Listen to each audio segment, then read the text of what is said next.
Did you know that the woman who built a university from a garbage dump also served as an advisor to 4 U.S. presidents, helped draft the United Nations Charter, and was the only African-American woman present at the founding conference of the United Nations? Have you ever heard the full story of Mary McLeod Bethune?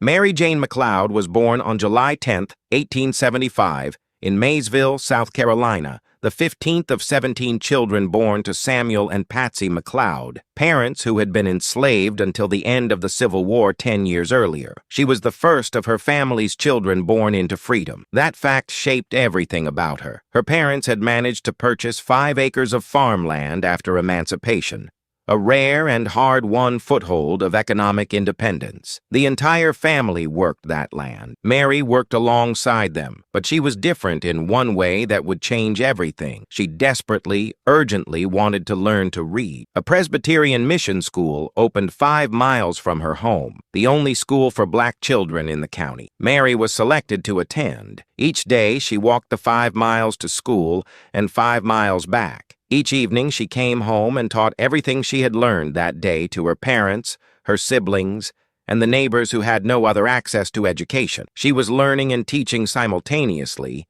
at age 7 because knowledge wasn't something she could keep to herself. A white dressmaker named Mary Chrisman read about the mission school and sponsored Mary McLeod's education, first at the Scotia Seminary in Concord, North Carolina, then at Dwight L. Moody's Institute for Home and Foreign Missions in Chicago. She had dreamed of going to Africa as a missionary. The Presbyterian Mission Board turned her down. They did not send black missionaries to Africa. The rejection was devastating, but it redirected her. If she couldn't go to Africa to serve, she would serve here. She would build the thing that hadn't been built yet. She married Albertus Bethune, had a son, and eventually settled in Daytona Beach, Florida, where she identified an urgent need. Black girls in the area had no school beyond the most basic level. There were no high schools, no normal schools, no institutions that prepared black women for anything beyond domestic service. She was going to fix that.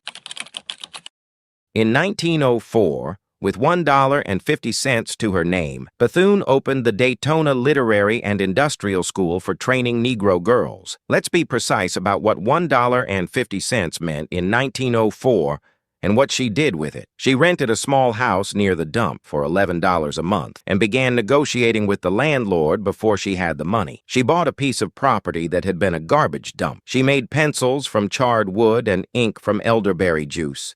She made mattresses from corn sacks stuffed with Spanish moss. She made benches and desks from discarded packing crates. She raised money by selling sweet potato pies and ice cream to construction workers building a nearby luxury hotel. She started a school on a garbage dump with charred pencils and homemade ink. By the end of the first year, she had 250 students. She fundraised relentlessly. She approached wealthy white winter tourists in Daytona Beach, including James Gamble of Procter & Gamble, and convinced them to support her school. She was persuasive, dignified, and utterly clear about what she was building and why it mattered. When the KKK came to shut her down, threatening to burn the school, Bethune reportedly stood in the doorway with her students around her and refused to move. The Klan left. In 1923, the school merged with a men's school to become Bethune-Cookman College, later Bethune-Cookman University, one of the great HBCUs in America. It stands today.